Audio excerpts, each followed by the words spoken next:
Au départ, les deux principaux médiateurs, l'Égypte et le Qatar, étaient préoccupés par les pourparlers relatifs à la deuxième phase du cessez-le-feu entre le Hamas et Israël. Ils se sont concentrés sur l'aide à apporter aux négociations pour qu'elles commencent. Cette semaine, après les appels répétés du président américain Donald Trump à évacuer tous les citoyens de Gaza, et les déclarations du premier ministre israélien Benjamin Netanyahou qui souhaite que le Hamas cesse d'exister, les médiateurs arabes craignent que la première phase du cessez-le-feu, vieille de 3 semaines, ne s'effondre. Les médiateurs ont annoncé que les pourparlers pour la deuxième phase étaient suspendus et qu'ils se concentraient sur la première phase afin qu'elle atteigne les 6 semaines prévues.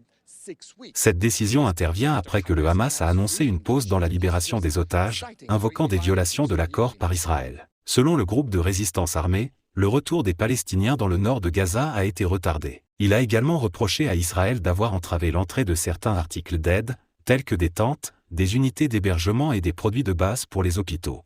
En outre, le Hamas a déclaré qu'Israël avait attaqué certains citoyens et bombardé certaines parties de Gaza pendant le cessez-le-feu. Tout le monde est très inquiet, mais en tant que gouverneur, je suis très optimiste, car certains points de l'accord de cessez-le-feu sont toujours mis en œuvre sans aucune difficulté. Nous avons 3 parties de l'accord. La libération des prisonniers, cela se passe bien malgré les annonces. L'aide humanitaire se déroule très bien et l'accueil des blessés fonctionne toujours. Ici, à la frontière égyptienne avec Gaza, le flux d'aide s'élève en moyenne à 300 camions par jour.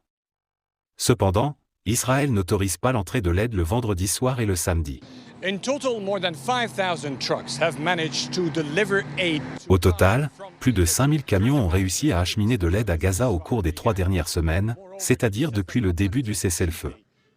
Par ailleurs, l'Égypte indique que jusqu'à mardi, 208 Palestiniens blessés ont franchi le point de passage de Rafah pour entrer en Égypte accompagnés de 288 autres citoyens, et qu'ils reçoivent des soins médicaux dans des hôpitaux du Nord Sinaï.